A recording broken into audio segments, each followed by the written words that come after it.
This is Aging Forward, a podcast from Mayo Clinic about the science behind healthy aging and longevity. Each episode, we explore new ways to take care of our long-term health, the health of our loved ones, and our community, so we can all live longer and better.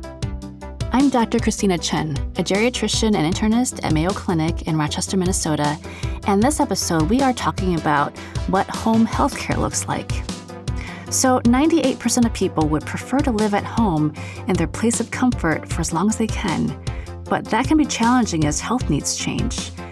As the nation ages, more people will be finding themselves leaving their homes for senior living communities or skilled care facilities. And so our guest today is Dr. Jeffrey Kang, who is the founder of WellBe Senior Medical, an in-home medical care group with a different approach to the future of home care.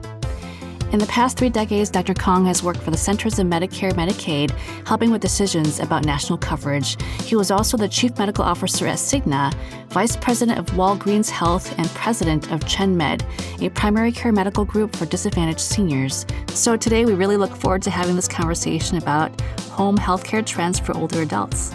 Welcome, Dr. Kang. Good to speak with you, Dr. Chen.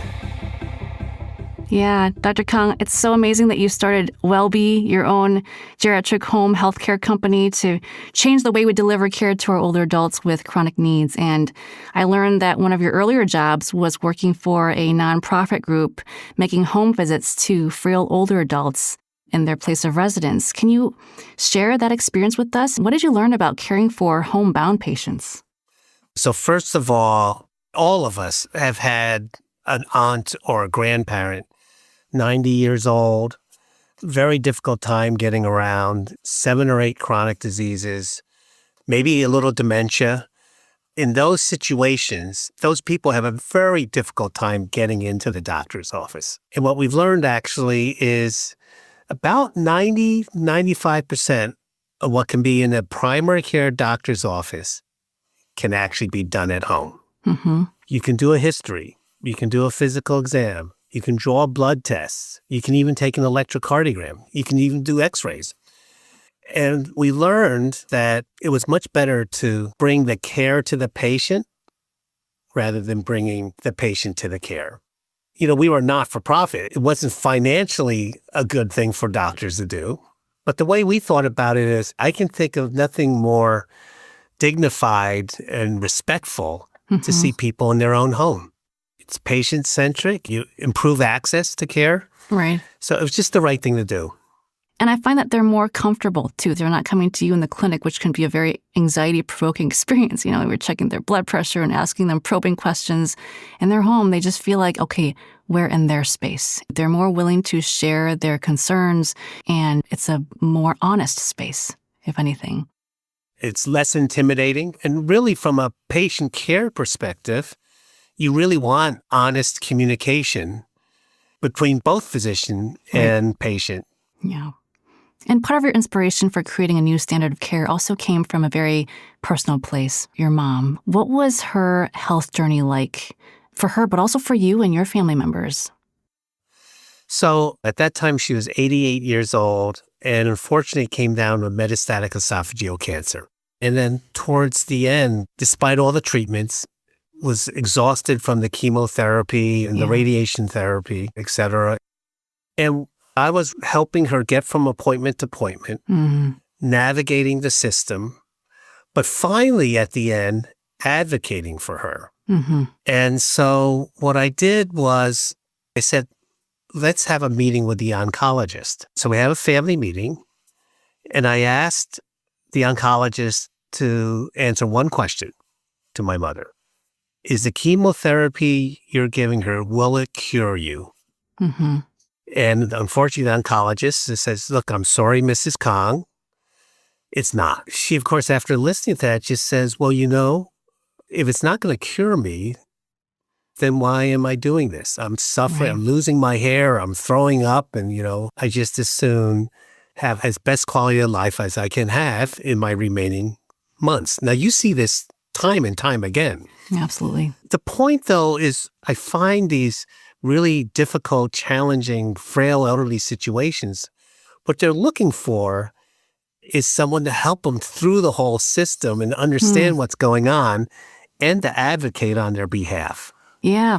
So that they can ultimately make their own decisions.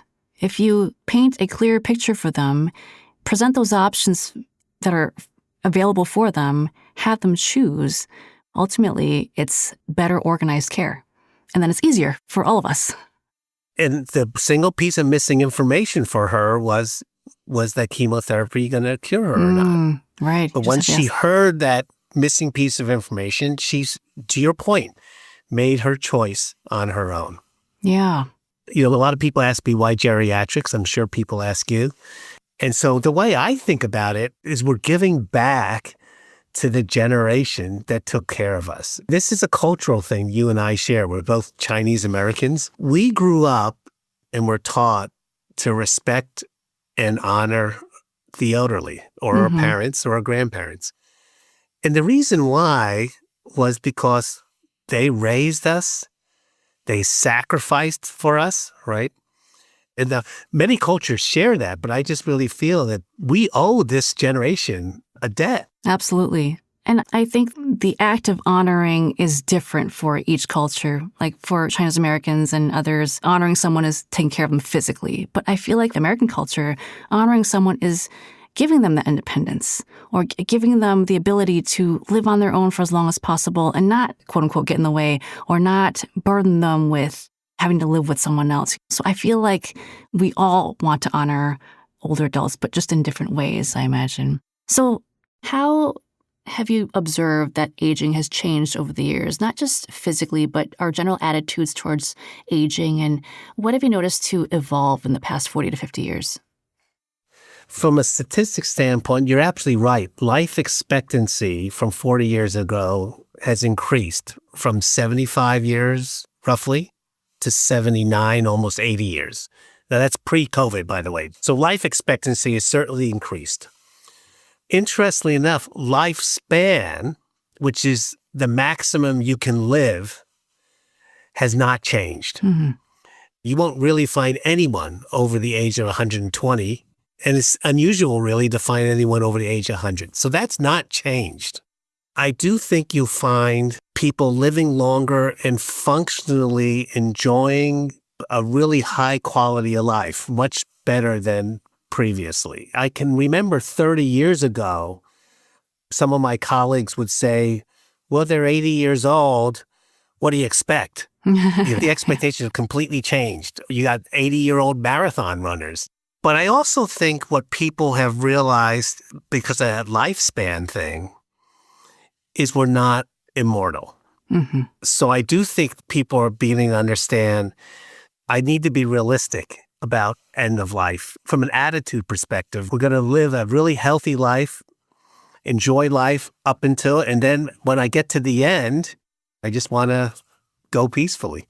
I think that's the goal for most people, is to be able to live to a certain point. And not everyone wants to live to 99 years old and die peacefully in their sleep. They get to a certain point and they're just like, I think I've enjoyed my life long enough. But what I'm generally seeing is that people don't realize the consequence of chronic disease and how it impacts their independence until it's kind of too late. And they don't really understand how much suffering that is. So my whole goal is to try to change attitudes earlier and help them realize the beauty of living long, but also living long to the best of your functional abilities. And so that's where I love practicing my geriatric medicine, is helping people find that kind of art to living well. I love it. I love it.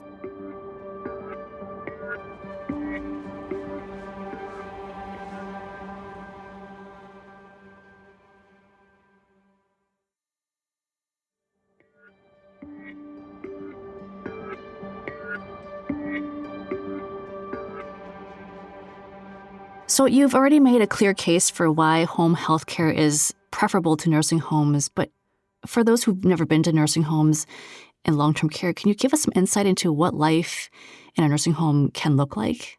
You know, what people are basically forced to leave their home is it really comes down to something we as geriatricians call activities of daily living. So activities of daily living means the ability to bathe oneself, the ability to toilet, the ability to walk from the sofa to the bed, the ability to feed yourself, right? ability to dress yourself. When you're unable to do that from a functional standpoint, you can no longer live independently, right? Personal care assistant can help dress you, can help bathe you, cook for you, feed you. If you're at risk for falls, can be there to make sure you can get up from the couch, which really, if you do that, you can keep people independent at home right until their death. All those personal care things that I talked about, bathing, feeding, toileting, those could also be done in a nursing home. But in a nursing home, it's a stranger every time. There's someone different every time. You don't have that companionship. The aide or whatever is taking care of 20 people, so it's not dedicated. And the other thing that they do is they over-medicalize the situation. So, for example, if your loved one is a little disruptive, has impulsive behavior, right? We've seen this in dementia. The response in the nursing home is to tranquilize them. And then when you do that, people are sedated, they're no longer themselves, et cetera, et cetera. In your home, they're not bothering anyone. The home, it may be a little more risky, but it's personalized, it's familiar, it's dignified. So those are why I think most people prefer a home. A lot of my patients have told me, I do not ever want to leave home. Do not ever put me in a nursing home. I want to stay at home for as long as possible. And many people are unwillingly having to leave their homes to go to a different environment. And it's just sad because we want them to thrive, but they can't thrive at home. What are some of the reasons that people have to leave their homes? See, this is a perfect point because this is where I think we have over-medicalized things a little bit. The pressure then to put someone in a nursing home is because they're deteriorating, they're falling. But then we say, well, we can treat that. We can put them in a nursing home. They're not going to fall. But actually, if the family and the people understood that this is almost like an informed consent issue. It says, look, I'm prepared. Mm-hmm. I'm going to stay at home. And I know I am taking some risk, and if I end up falling, that's okay. That's my choice, and that's my risk.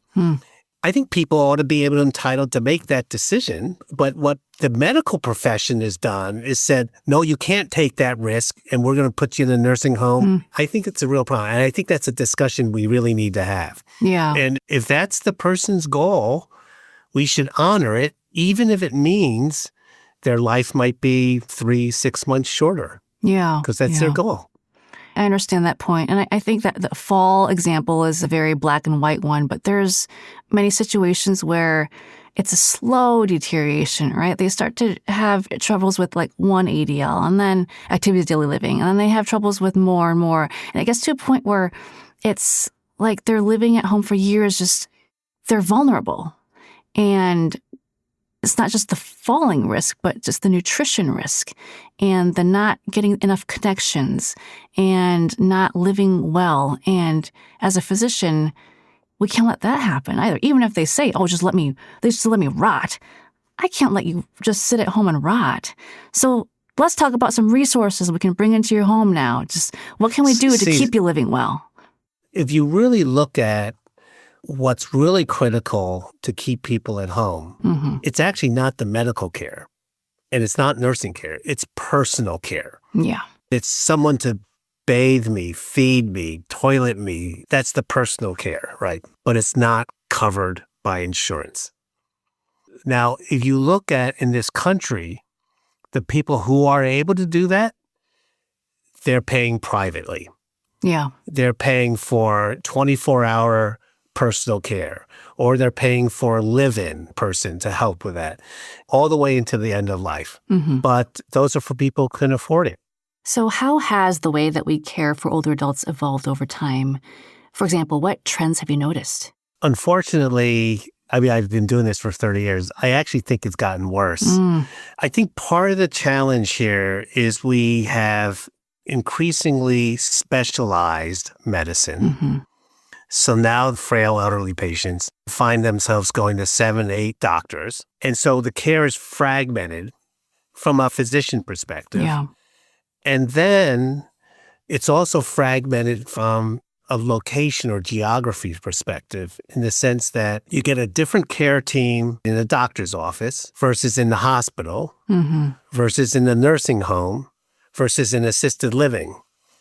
When I was doing this, I was the single doctor that took care of the patient regardless of what setting they were. I would see them in the office, and if they had the misfortune of being in the hospital, I'd go see them in the hospital. And then if they ended up in a skilled nursing facility, I'd go see them in the nursing facility.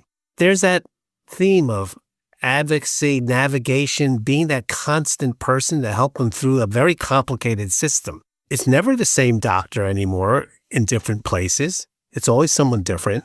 I think we've made it worse, quite frankly. That's interesting. It sounds like, if anything, maybe we did it better in the past because we didn't have all these different options to choose from. But there's so much to choose from now that it's gotten more complex. Yeah. In the old days, there really weren't many nursing homes.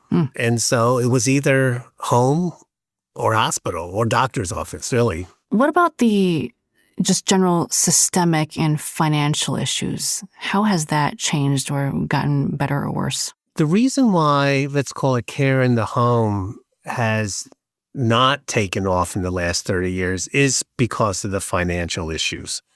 I think the financial pressures really push care to the clinic, not to the home. Unfortunately, physicians make more money if they see more patients in the same day.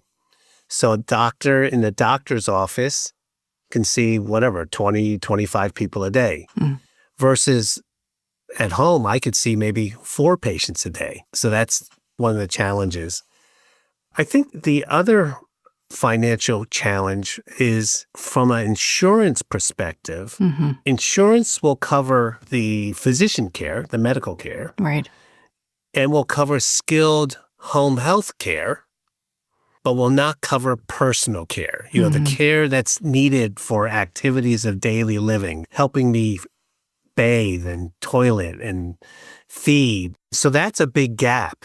That's really not covered by insurance. As you said, our population is getting older and living longer, and I think we are seeing things trend in that direction of trying to move into more of a geriatric home-based care delivery model. So what has been your experience in this space? I will say, because of the baby boomers, the demand for in-home care is certainly growing. Yeah. And in this country, this is a rough estimate, maybe 5 million people could use in-home care for the frail, elderly, complicated. And so WellBe Senior Medical, for example, we're a new company. We are caring for 170,000. So basically, my sincerest hopes is there's more companies like WellBe to get to that 5 million. It's just going to take time. So let's break down the types of care that are included in home health care options. So you described, the custodial needs, which are the most basic needs we all need to survive, right? We need to be able to feed ourselves, get dressed, and clean ourselves, and transfer and mobilize. But then there's also a higher level up, skilled needs, where the role of a primary care comes in, and that can include changing wounds, for example, or medication setup needs. And Medicare Part B does cover that to a certain degree. Can you talk about how your company works with Medicare and what other care is or isn't covered? So we're covered by Medicare. So the skilled care is covered, and then the physician care is covered. That personal care is not covered, the custodial care. Now, the way we put that together is, if they're private pay, they have the resources, we work with them to figure out private duty nursing, or I think the best thing, quite frankly, is a live-in, because you get the same person. The other resource that's out there is some states will actually pay for personal care assistance through the Medicaid program. And then what we'll do is we'll end up getting them enrolled into Medicaid, certifying that they need a certain number of hours of personal care assistance, and then get that into the home. So we facilitate that. We don't provide it ourselves. The states that are willing to do that and pay for the personal care is because they realize the alternative in these situations is a nursing home. And a nursing home turns out to be much more expensive than in the home. So there are states, I would say right now about maybe 25% of them that will do that in the U.S. This just sounds like such a complex and convoluted system. I mean, it took me years to figure this out. Imagine a patient and their family members trying to navigate this on their own. This must be so frustrating on so many levels from your observations. What do you think needs to be changed to make this better for the patient and just the system? How can we make this better? So there is one program that I think is the best for this, the PACE program. It's called Program for All-Inclusive Care of the Elderly. And what it does is it takes the Medicare dollars that I talked about and the Medicaid dollars, puts them all together in one integrated delivery system.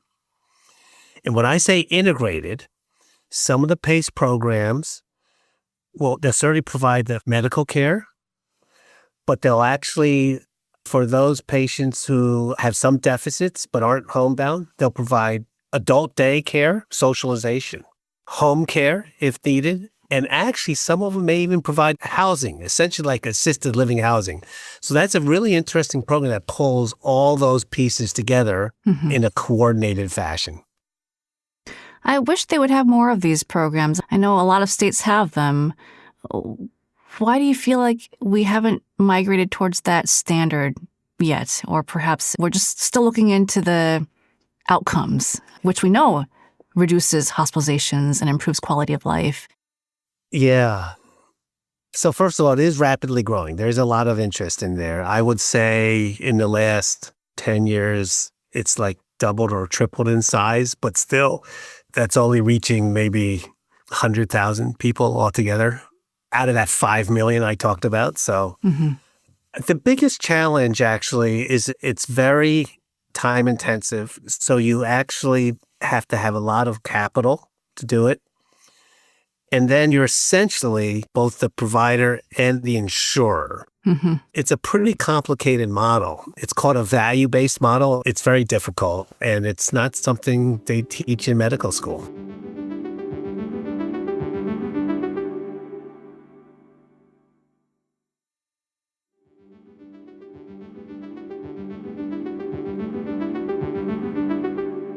Right now, we're kind of reacting to what happens to people when they fall. It's like, okay, now we have to get PT involved, get them some gait aids, install lighting in the hallway and whatnot.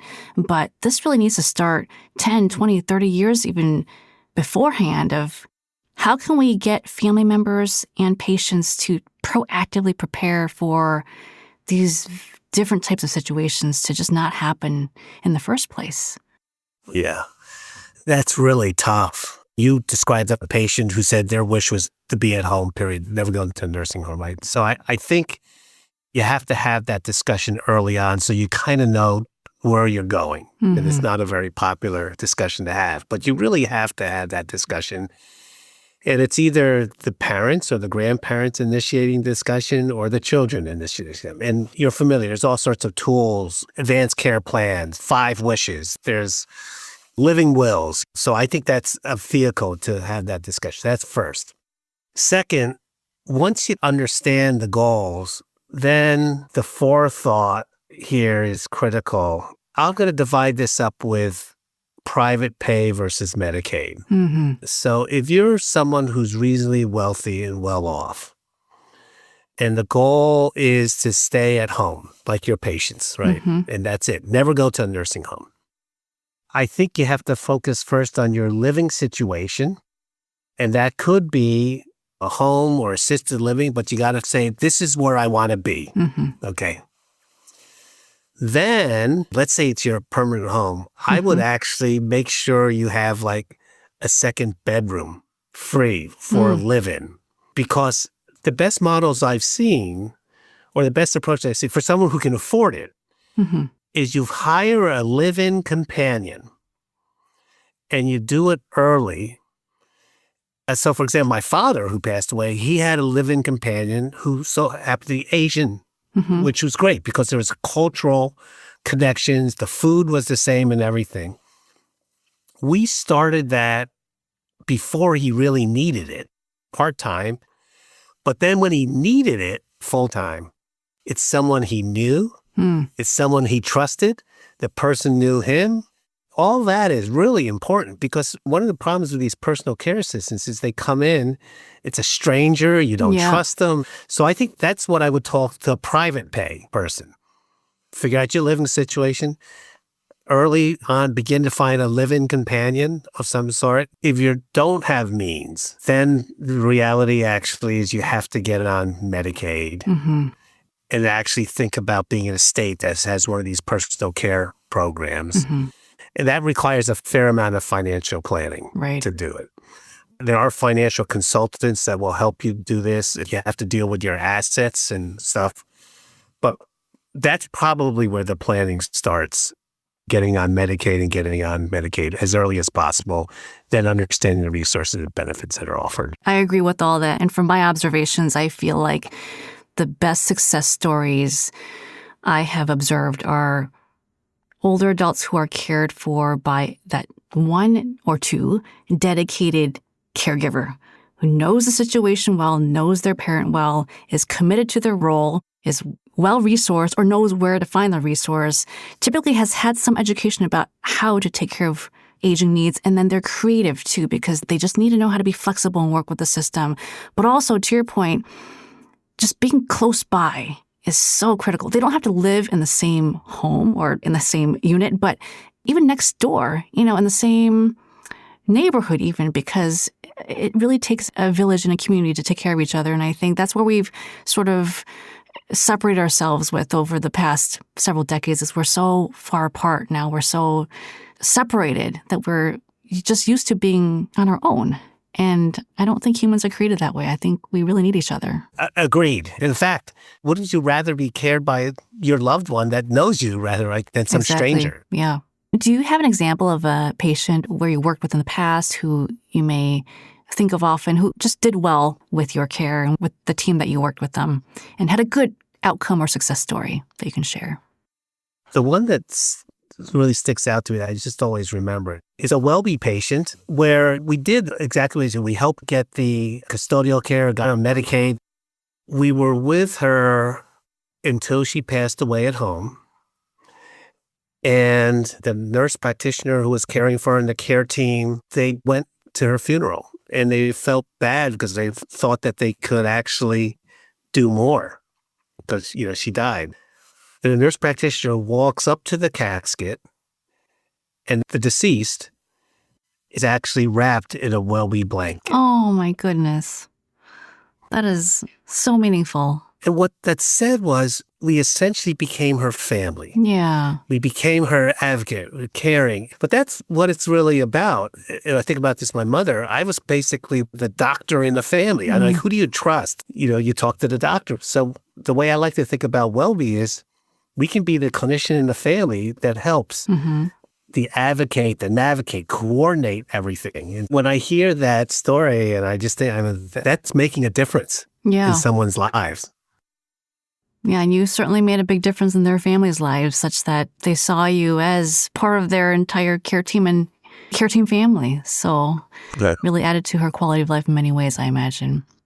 Well, as we wrap up our conversation today, there is one last question we do like to ask our experts is, how do you personally age well? What does aging forward mean to you? Having worked with older adults, and we're all going through that aging experience, what do you do personally? So it's actually no different than what you as a geriatrician would tell your own patients.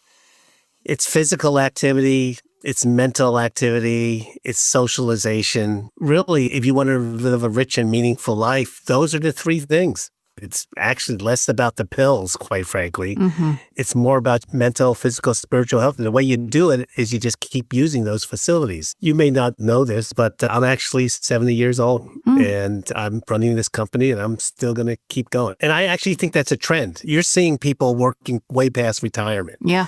And they're actually doing it to stay meaningfully engaged and feel like they're giving back to society. I think you're going to see a lot of that.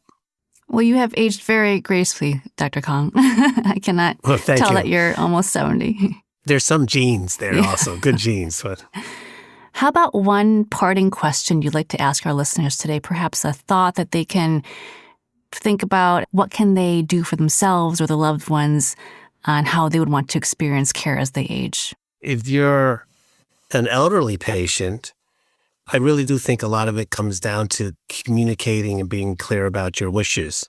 Because as you become more dependent, your family is going to end up making decisions for you. It's really being clear about those wishes and what's your goals. I think if you're the children, it's about trying to anticipate and find a situation, whether it's financially or physically, where you can eventually meet the personal care needs. Mm-hmm. It really is those custodial needs. And I don't think people completely understand that until they're in the thick of it. Mm-hmm. And by then it's too late because their only choice is to put loved one in a nursing home or something. So I think maybe that's for the children, just understanding it's not about the drug. It's not about the doctor. It's not about the skilled nurse. It's about that custodial care piece. Yeah. So maybe I can summarize it I'm thinking 2 questions here. How would you like to communicate your wishes to your loved ones today? And I'm already thinking this for myself. What does living in home in your 90s look like? For me, I've got like 50 books that I want to read that I haven't read yet. I want to be able to get up and read my books. I want to be able to get up and make my own breakfast, be able to walk to the bathroom, use the bathroom on my own, and not fall. I want to be able to still use my phone and text people and be able to watch TV, just do whatever I want and not have to do it depending on someone else. That's what I want to do in my 90s. Well summarized. I should be interviewing you. Well, Dr. Kang, what a delight. This is a great conversation, especially for people who are trying to navigate options and resources as a family caregiver or just even as healthcare providers. We see that it really takes a village, like I like to mention, and it requires very individualized care coordination process that needs to be dynamic and creative and proactive. And you have also proven that if the current system does not work great, we have to do it on our own for ourselves and for each other. So thank you for having that conversation. Well, thank you. I actually rarely get to speak to a geriatrician who understands this, so I really enjoyed it. We'll have to do this more then. So that's all for this episode. Hopefully you're feeling a little bit more informed, inspired, and empowered. On the next episode of Aging Forward, how to take care of your joints as you age.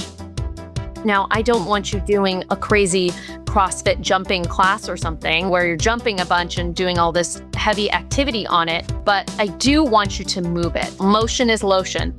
To learn more about Dr. Kang's company, WellBe Senior Medical, check out our show notes. If you have a topic suggestion for a future episode, you can leave us a voicemail at 507-538-6272, and we might even feature your voice on the show. For more Aging Forward episodes and resources, head to mayoclinic.org/agingforward. And if you found this show helpful, please subscribe and make sure to rate and review us on your podcast app. It really helps others find our show. Thanks for listening, and until next time, stay curious and stay active.